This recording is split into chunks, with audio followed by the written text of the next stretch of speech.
बड़ी खबर यूपी के कानपुर में एटीएस की कार्रवाई। कानपुर से मेडिकल छात्र को हिरासत में लिया गया है।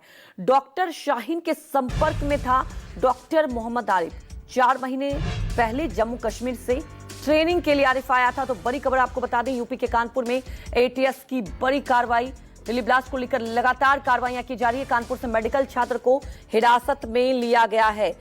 डॉक्टर शाहीन के संपर्क में था डॉक्टर मोहम्मद आरिफ और अब पूछताछ की जाएगी।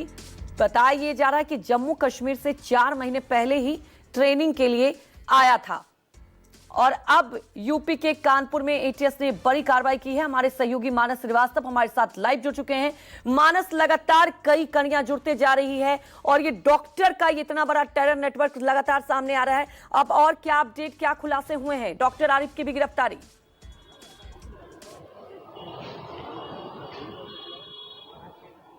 देखिए, अभी इनको हिरासत में लिया गया है, लेकिन दिल्ली ब्लास्ट के मामले में अगर आप देखें तो श्रीनगर से लेकर के लखनऊ और लखनऊ से लेकर कानपुर तक हर रोज नए नए कनेक्शन सामने आ रहे हैं और इसी के तहत कल डॉक्टर आरिफ को गिरफ्तार किया गया है। ये कानपुर का एक बड़ा प्रतिष्ठित कार्डियोलॉजी संस्थान है, इंस्टीट्यूट है, वहाँ के ये छात्र और 4 महीने पहले ही ये कानपुर आया था।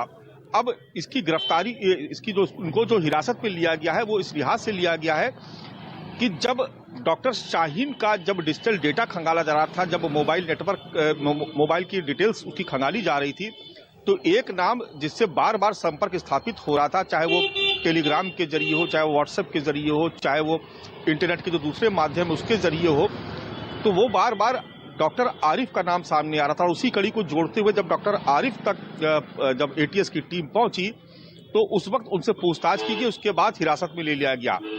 अभी उनसे पूछताछ लगातार जारी है, गिरफ्तारी हो सकती है क्योंकि बहुत सारा एविडेंस इस बात को लेकर के यूपी एटीएस के पास है कि डॉक्टर शाहीन के मददगार के तौर पर ही डॉक्टर आरिफ वहां पर काम कर रहा था। एक बड़ी महत्वपूर्ण जानकारी और दे दें आपको कि जब डॉक्टर शाहीन से के बारे में जब खंगाला जा रहा था डिटेल, तो एक बहुत पुख्ता बात सामने आई है कि डॉक्टर शाहीन इस ब्लास्ट में सिर्फ शामिल नहीं थी, वो एक फोर्स खड़ी कर रही थी। अपने जितने भी मेडिकल इंस्टीट्यूट है, चाहे उससे जो मिलने वाले आने वाले जो मरीज हों या उसके साथ में संपर्क में जो डॉक्टर्स थे या जो स्टूडेंट थे जो मेडिकल की पढ़ाई कर रहे थे, उन सब का ब्रेन वॉश किया जा रहा था। इस बात के बड़े पुख्ता सबूत है यूपी एटीएस के पास। हालांकि इसको अभी तक ऑफिशियली साझा नहीं किया गया है, लेकिन इसी कड़ी को जोड़ते जोड़ते ये एक नया किरदार सामने आया जिसका नाम डॉक्टर आरिफ है जी।